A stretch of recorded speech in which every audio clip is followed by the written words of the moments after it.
dogo tu, vazi lako likionekana lina doa kidogo, mbinguni huwezi kuingia.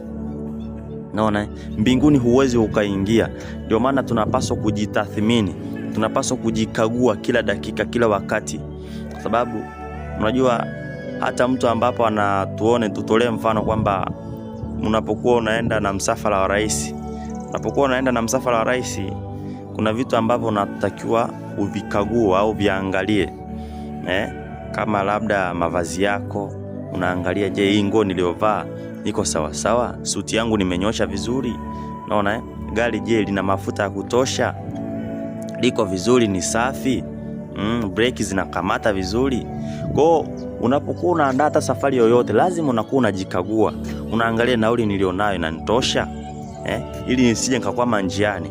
Kwa sababu kuna muda unaweza ukashangaa gari ni lazima, afu konda akakataa kuwarudishia na nauli yenu. Akakataa kuwarudishia nauli. Kwa kama hauna akiba, ni kwamba utasota hapo mpaka gari huenda litakapotengenezwa. Sasa na safari ya mbinguni inafananishwa na mifano ya namna hiyo niliyokuambia, kwamba unapaswa ujikague kila dakika na kila wakati, ya kwamba je, hakuna namna yoyote ambayo nimemkosea Mungu, ambayo siko sawa sawa. Usijihesabie haki. Ogopa sana kujihesabia haki. Yaani kuna watu hapa duniani wanajihesabia haki, wanajiona kana kwamba wao wamemaliza. Lakini kuwa makini sana, kwa sababu unaweza kuwa unajiona wewe uko sawa sawa au uko salama, umeshamaliza, kumbe kuna kitu bado hujakimaliza. Kuna kitu bado hujatubia, kuna dhambi bado hujaitubia. Kwa tuwe makini sana, kwa sababu Yesu anarudi muda wowote. Hasa hapa naongea na waliookoka, wale wote ambao wameokoka, nisikilizeni. Ni kwamba tukague wokovu wetu, tuupime wokovu wetu. Je, uko sawa sawa?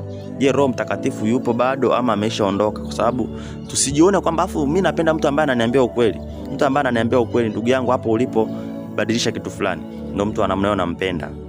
Na Mungu ambariki sana mtu wa namna hiyo. Waga nawaona ni wengi wanaonikosoa, wanaoniambia bwana, hapo fulani umefanya vibaya. Penda sana namna hiyo. Kwa hiyo Mungu awabariki sana. Tujitathmini, safari ya mbinguni imewiva sana, na Yesu anarudi muda wowote. Lakini kwa kijana ambaye bado hajaokoka, ni mama, ni baba, ni kaka, okoka leo. Mpe Yesu nafasi, sababu hakuna kitu akimfaidi mtu kupata vitu vyote vya dunia hii. Haimfaidi ukapata mali zote, kila kitu vyote, yaani vya ulimwengu wote, ukaikosa mbingu. Kuna aibu kubwa sana na kuna hasara kubwa. Ndiko kutakuwa na kilio na kusaga meno. Kwa Mungu akubariki na Mungu akutie nguvu. Tuendelee kukumbushana ndugu zangu. Tupo karibu na kuingia mbinguni. Tupo karibu na kuingia nyumbani kwetu. Mungu awabariki sana. Amen.